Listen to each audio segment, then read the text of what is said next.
everyone, and welcome back to another Explainer. I'm absolutely thrilled you're joining me today because we have a truly fascinating journey mapped out for you. We're going to take a piece of breaking celebrity news and use it as a jumping-off point for a surprisingly deep dive into stress, personal hardship, and honestly, the sheer power of the people you surround yourself with. And get this, believe it or not, we are going to trace this entire narrative all the way to a massive business networking event coming up in Las Vegas. It's kind of wild, it's an incredible journey, and I seriously can't wait to walk you through it. Okay, let's dive into this. Here is our roadmap for today. We're starting with Brad Pitt breaking his sobriety, unpacking the triggers and stressors behind it, looking at Conor McGregor's totally surprising reaction, jumping into the moderation versus addiction debate, and finally making a huge thematic pivot to the 2026 Vault Conference. All right, Section 1. Brad Pitt breaks sobriety. So, the whole thing kicks off with a public revelation from the 60-year-old Oscar winner. In a recent Esquire interview, Pitt dropped this bombshell. "I was sober for 7 years, then I got back off the wagon." He openly admitted that, he got a bit overconfident a few times in the past. But now, he feels he's finally reached a point where he can drink in a highly conscious, truly restrained manner. And this brilliantly illustrates the whole time frame of his journey. To really get the weight of this, we have to look back a bit. In 2016, right after his split with Angelina Jolie, Pitt quit drinking entirely. He even recalled later that his very first AA meeting found him pretty much on his knees. Fast forward through what was essentially a grueling 8-year divorce battle that wrapped up in 2024, and well, here we are at his present-day decision to try moderation. Moving right along to Section 2, Triggers and Stressors. Look, a decision of this magnitude doesn't just happen in a vacuum, right? The source material strongly emphasizes the intense personal pressures at play here. Consider the unimaginable emotional toll of an 8-year public divorce. And maybe even more profoundly, think about the pain of his own adopted children legally dropping the Pitt last name. Having your identity legally stripped away by your own kids, that is a monumental stressor. It's exactly the kind of trigger that can push literally anyone back into old habits when they're at their absolute most vulnerable. Which leads to this striking quote from the source hosts. They lay down a really serious warning. When you're under great stress, you gotta be careful you dance with the devil. He bites hard. It's a heavy reminder for all of us about how severe stress can just derail things. And that takes us to Section 3, McGregor's surprising reaction.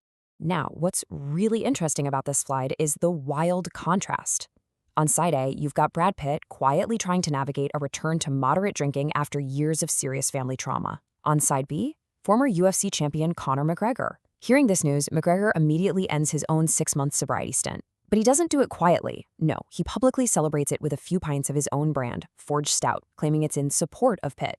As the source points out, it really makes you wonder, was this genuine solidarity or just a massive, somewhat opportunistic marketing stunt? Let's shift gears to Section 4. Moderation versus addiction. This part dives into a highly subjective but totally fascinating debate. The hosts of our source, one of whom actually has 39 months of strict sobriety under their belt, hold a really traditional viewpoint. Once an alcoholic, always an alcoholic. They essentially split problem drinkers into 2 camps. First, the physically dependent, folks who literally need alcohol to function. And second, the overconfident casual, the person who falsely believes they have total control. The hosts raise a really tough question. If someone previously needed AA, do they actually possess the moderation DNA to just casually drink without eventually spiraling?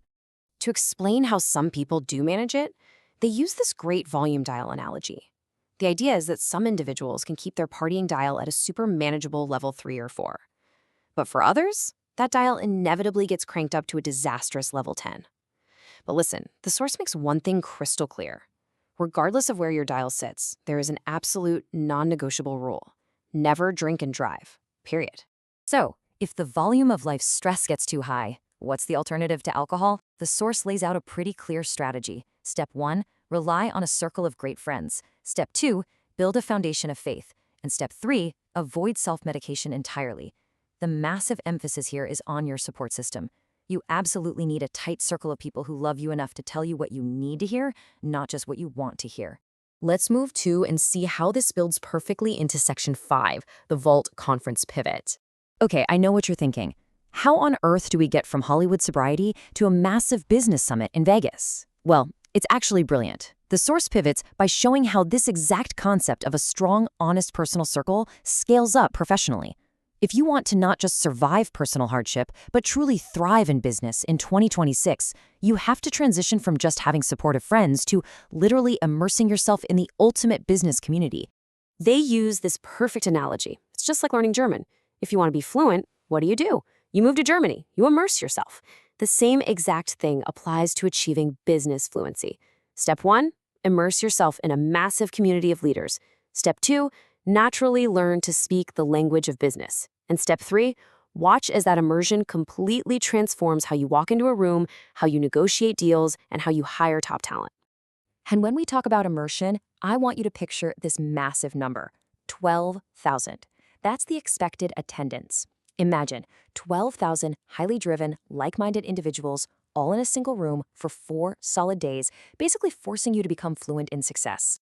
Those 12,000 people will be hitting the Vault Conference in 2026, and the logistics are just off the charts.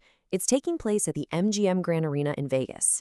The main dates are August 31st to September 3rd, but it actually kicks off with a massive all-day networking event on the 30th. Every attendee gets this crazy 296-page comprehensive manual and access to a dedicated Connect app, so you can perfectly target your networking, raise capital, and deploy funds. So, the crucial point is the sheer caliber of people you're going to be learning from. We're talking media moguls like Logan Paul and Stephen Bartlett from Diary of a CEO, NFL legends like Joe Montana, sports commentary titans like Stephen A. Smith, top-tier entrepreneurs like Dan Martell, and high-profile attorneys like Alex Spiro. I mean, it is quite literally a once-in-a-lifetime network upgrade. And that brings us to our final big takeaway for today. Whether we are talking about a major Hollywood celebrity trying to overcome unimaginable family stress, or an ambitious entrepreneur trying to absolutely dominate the business world, the core lesson is exactly the same. Who are you surrounding yourself with? Seriously, think about it. Are they the people who will look you in the eye and tell you the hard truths, or the people who are going to elevate your fluency and success? Take a hard look at your own circle today. Until next time, keep learning and keep growing.